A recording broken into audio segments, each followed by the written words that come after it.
पूज्य नायना अम्मा एवं यहाँ उपस्थित समस्त वैष्णव, इतने दिनों से अपन श्री यमुना जी के विषय में चर्चा कर रहे हैं। आज मेरा मन हो रहा है कि इतने सारे यूथ जनरेशन यहाँ पर बैठे हैं तो जरा कुछ उस प्रकार से बोलूं। अपन ये समझे कि अपन जिसकी भक्ति कर रहे हैं उसका स्वरूप क्या है, अपन किसको पूजते हैं, वो कैसे विराजमान है। अब नए तरीके की भाषा से कहूं तो अपने अंदर वाइब्स होते हैं, सबको खबर है ना, सबको पता है ये बात, अपने अंदर वाइब्स होते हैं। तो वो जो वाइब्स है ना, वो अपने श्री स्वामी जी शक्ति स्वरूप। वाइब्स अपने अंदर क्या है, शक्ति देता है अपन को, है ना, समझ में आ रही है। अपने अंदर जो ऑरा होता है, 7 ऑरा होता है एक शरीर में। उस ऑरा में अपन जितना अच्छा करते हैं, जितना बुरा करते हैं, अपने अंदर जितनी पॉजिटिविटी आती है, जितनी नेगेटिविटी आती है, वो सब अपने ऑरा में निर्भर करता है। समझ में आई? तो वो जो ऑरा है उसको जब तक अगर अपन को बढ़ाना है वो ऑरा, तो उसके लिए अपन को पॉजिटिविटी करनी है और भक्ति करनी है। सबसे ज्यादा ऑरा किसके पास है कि लौकिक में देखा जाए तो सूरज। ठीक है, मैं साधारण भाषा में समझा रही हूँ, बहुत ज्यादा उसमें वो नहीं कर रही ताकि समझ में आ जाए। सबसे ज्यादा लौकिक में अगर अपन देखा जाए तो ऑरा किसके पास है कि सूरज के पास, सन, है ना, उसके पास में बहुत ऑरा है। उसी सूरज से अपन का ऑरा प्रज्वलित होता है और ज्यादा बढ़ता है। और उस सूरज के करोड़ों लाखों गुना ऑरा अपने ठाकुर जी के अंदर है। तो वो सूरज तो कुछ भी नहीं है ठाकुर जी के आगे। तो ठाकुर जी के सन्मुख जब अपन जाते हैं तो अपना जो ऑरा है, अपनी जो वाइब्स है, वो क्लीन होती है। नेगेटिविटी उसमें से जाके और पॉजिटिविटी आती है, पॉजिटिव वाइब्स आते हैं। इसीलिए अपन कहते हैं ठाकुर जी के सामने दंडोत करो, ताकि हम जब दंडोत करें तो अपने अंदर की सब नेगेटिविटी जाके और पॉजिटिविटी जो ठाकुर जी के अंदर है वो वाइब्स अपने अंदर आए, तो अपना चेहरा उस वक्त देखने में ब्राइट लगता है, खिलता है। जो ठाकुर जी के सन्मुख नहीं जाता, जो दर्शन नहीं करता, जो ऐसे ठाकुर जी के गुणगान, सत्संग, जप, पाठ इत्यादि नहीं करता, उसके चेहरे में, और जो ये सब करता हो उस व्यक्ति के चेहरे में अगर अपन देखें तो बहुत पॉजिटिविटी, बहुत एक ब्राइटनेस होती है, एक ऑरा होता है ना। देखते ही अच्छा लगता है, उनको देख के खुश होते हैं अपन। वो भले हंसे नहीं हंसे, पर अपन को खुशी होती है उनके पास जाके, है ना। तो वो जो ऑरा ठाकुर जी के अंदर विराजमान है वो शक्ति स्वरूप श्री स्वामी जी हैं। समझ में आ रहा है? वो स्वामी जी ठाकुर जी से अलग नहीं है। ठाकुर जी की ऑरा किसमें होगा, कुछ आकार चाहिए ना।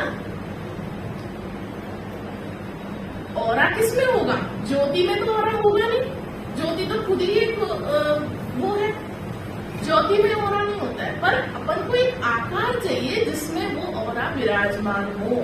ऑरा जो अपन की जो शक्ति है वो श्री स्वामी जी है। शक्ति बिना श्री ठाकुर जी अधूरे हैं और ठाकुर जी बिना शक्ति अधूरी है। तो दोनों का जो मेल है वो अपने श्री ठाकुर जी और स्वामी जी हैं। इसीलिए कहते हैं दोनों अलग है ही नहीं, एक ही स्वरूप है।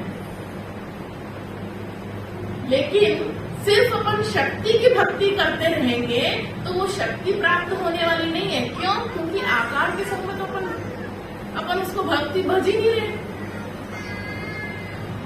वो दोनों मिलकर जब अपन को प्राप्त होंगे वो श्री महाप्रभु जी श्री यमुना जी की कृपा से प्राप्त होते हैं। श्री यमुना जी का स्वरूप कैसा है कि श्री यमुना जी वही स्वरूप को प्राप्त कराते हैं अपने लिए। समझ में आ रही है बात? तो आज भी श्री यमुना जी के पद में अगर अपन देखें, उसमें कहा है, आज 13वां पद है, उसमें कहा है चित्त में श्री यमुना निषदिना जुराको। श्री यमुना जी का जो नाम है वो अपने चित्त में निषदिन अपन को जपना चाहिए। कैसे जपना चाहिए? उठते बैठते जगते सोते, जब नींद खुले तब, जब अपन कहीं हो, कहीं कुछ कर रहे हो, भूल जाते हैं, पर वापस जब भी याद आए वापस से अपन को यमुना जी को नाम है वो अपन को शुरू कर देना चाहिए।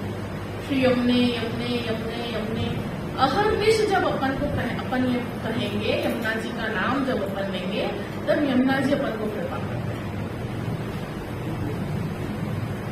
तो ऐसे यहाँ आज्ञा कर रहे हैं, चित्त में श्री यमुना निषदिना जुराको, भक्त के वश कृपा करत है सर्वदा। ऐसो श्री यमुना जी को है जो सब।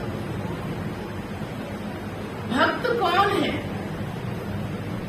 जो श्री यमुना जी का नाम लेके, ठाकुर जी का नाम लेके जो दैवी जीव ठाकुर जी को वश में कर लेता है, वो भक्त है। उस भक्त के ऊपर श्री यमुना जी, ठाकुर जी, महाप्रभु जी तत्क्षण कृपा करते हैं। अपन को भगवदियों का सत्संग करना है, भगवदियों के संग में अपने जितने 84,252 वैष्णव हैं, उन सबकी वार्ताओं में ये अपन को दिखता है कि कैसे उन्होंने ठाकुर जी का नाम लिया, कैसे उन्होंने भक्ति करी। उनके संग में भी गृहस्थ जीवन था, वो भी गृहस्थ में रहते हुए, धंधा पानी करते हुए, दुकान सब चलाते थे, लौकिक अपना सब करते थे, लेकिन फिर भी उनको भगवत प्राप्ति थी। सबसे बड़ा प्रमाण तो यही अपने वार्ता ही है कि अपन को भगवत प्राप्ति हो सकती है, लेकिन जैसे इन 84,252 वैष्णवों ने अपना जीवन व्यतीत किया, ऐसे आचरण से रहकर अपन को भगवत प्राप्ति करनी है। देखो, श्री महाप्रभु जी ने अपने दैवी जीव, इस जीवन के लिए, इस जीव के लिए ये सब व्यवस्थाएं रखी है। जैसे अपरस है, क्या कैसे बोलना, कैसे करना, हाँ, क्यों? क्योंकि अपना जो जीव है, अपना ये जो देह है, वो दोष से रहे, दोष सही रहे, है ना। अपना जो देह है वो दोष वाला है, ठाकुर जी नहीं छूते। ये जो अपन अपरस करते हैं ना, वो अपने लिए है कि अपन शुद्ध होकर, शुद्ध मन से, शुद्ध चित्त हो, शुद्ध मस्तिष्क हो, अच्छे से अपन श्री ठाकुर जी के सन्मुख जाएं और अपने अंदर सात्विक भावना आवे और सात्विक भक्ति अपन कर सकें। वो जो अपरस है वो अपने लिए है, ठाकुर जी नहीं छूते। ठाकुर जी तो अपने स्वरूप है। जो भक्ति भी है वो अपन को करनी है। क्यों? क्योंकि ठाकुर जी अपने अंदर जो विराजमान है, जिस स्नेहबेन ने कहा, अपने अंदर तो सबके अंदर ठाकुर जी विराजमान है, लेकिन वो ठाकुर जी बाहर कब आएंगे? जब अपन उनकी भक्ति करेंगे। रास करते हुए भी, जब लघु रास के समय पे जब गोपियों को अहम आया कि ठाकुर जी के संग में हम रास कर रहे हैं, तो ठाकुर जी कहाँ अंतर ध्यान हो गए थे? उन्हीं के चित्त में, उन्हीं के मन में अंतर ध्यान हो गए थे, और कहीं नहीं गए। लेकिन गोपियां कहाँ ढूंढ रही थी? चारों तरफ ढूंढ रही थी, और सब जगह लता पताएं, सब जगह उन्होंने पूछा कि ठाकुर जी कहाँ हैं। उनके यशोगान किया, उनकी लीलाओं का ज्ञान किया, लेकिन कहाँ जाके उनको भगवत प्राप्ति हुई? श्री यमुना जी के तट पर। श्री यमुना जी के तट पर जब उन्होंने ठाकुर जी को न पूछते हुए ठाकुर जी के लीलाओं का जब उन्होंने गान किया और लीलाओं की क्रीड़ाएं करी कि ठाकुर जी कैसे बाल लीला में विराजते, कैसे उन्होंने माखन चोरी करी, कैसे उन्होंने दामोदर लीला करी, कैसे उन्होंने जितनी भी लीलाएं हैं उन सब लीलाओं का क्रीड़ा करते हुए, उनका लीलाओं का मनन करते हुए जब उन्होंने श्री यमुना जी के तट पर श्री ठाकुर जी को याद किया तो तत्क्षण ठाकुर जी तुरंत उन्हीं के मन में सु प्रकट हो गए। तो ठाकुर जी अपने अंदर ही विराजमान है। अपन सब जगह ढूंढ रहे हैं, पर अपने अंदर जो ठाकुर जी विराजमान है उसको पोषित कोई कर नहीं रहा। वो पोषित कैसे होगा? लौकिक वस्तुओं से थोड़ी होगा। जो लौकिक वस्तुएं हैं वो तो खाली शरीर को पोषित करती है, लेकिन जो आत्मा में अंदर अपने यहाँ जो अपने ठाकुर जी विराजमान है, अपने जो अंतर आत्मा है, वो पोषित कैसे होगा कि जब अपन भगवत नाम लेंगे। वो एक ही मात्र एक उसका एक क्या कहते हैं, एकमात्र उपाय यही है और कोई उपाय नहीं है। अपन भगवत ठाकुर जी को कैसे प्राप्त कर सकेंगे कि अपन भगवत नाम लेंगे और भगवत नाम लेते समय अपन को मर्यादा भी रखनी है कि किस तरह से अपन भगवत नाम ले रहे हैं। अपन है ना दिन भर भगवत नाम लेते रहे और अचानक से कुछ अगर किसी को गलत बोल दिया, किसी के लिए गलत बोल दिया तो वो सब मिट जाता है। फिर शुरू से करो, वो सब गया।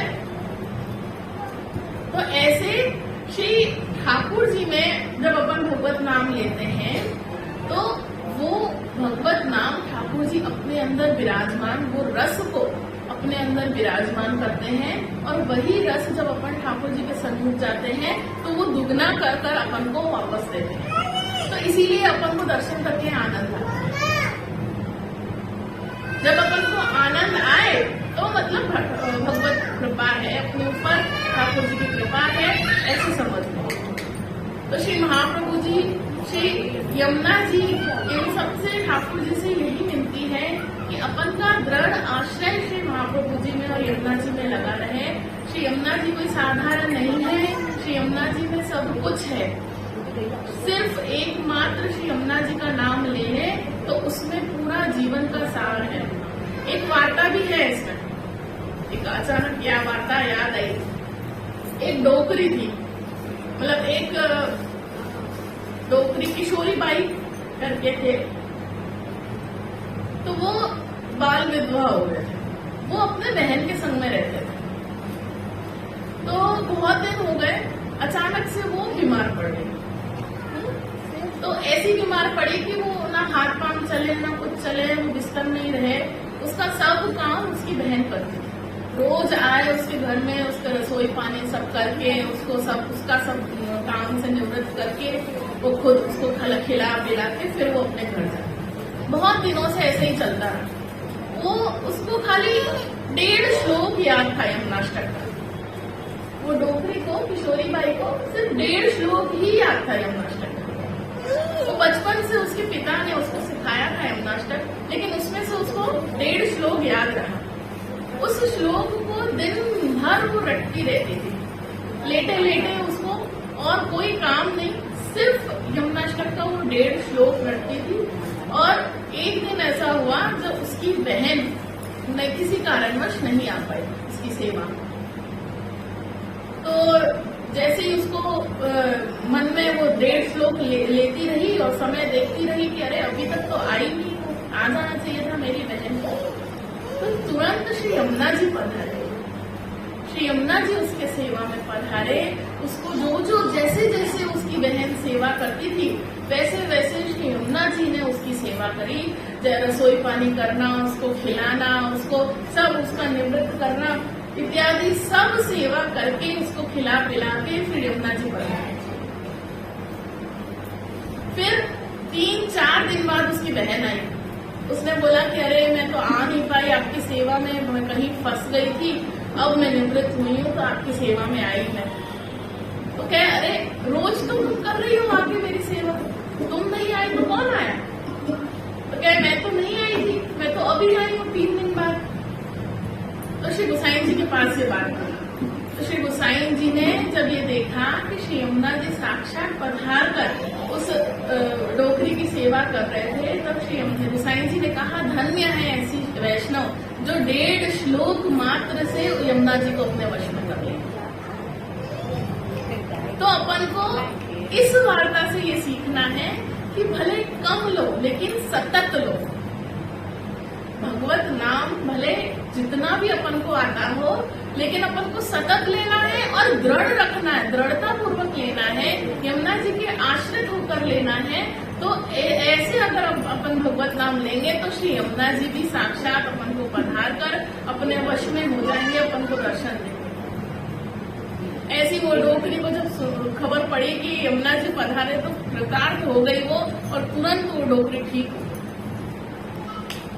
ऐसे श्री यमुना जी का नाम जब करने का जो रोज रोज टकोर की जा रही है, और यहाँ पर भी अष्ट सखाओं ने और सबने 41 पद में जो अपन को कहा है बार बार, यही बात कि श्री यमुना जी को अपन को स्वरूप जाने अपन और भगवत नाम लें, और श्री यमुना जी का कैसे नाम लेना, कैसे बोलना, कैसे रहना, कैसे चलना, कि ठाकुर जी के सामने कैसे भी नहीं बैठना, कैसे भी उठ के नहीं चले जाना, पीठ नहीं करनी।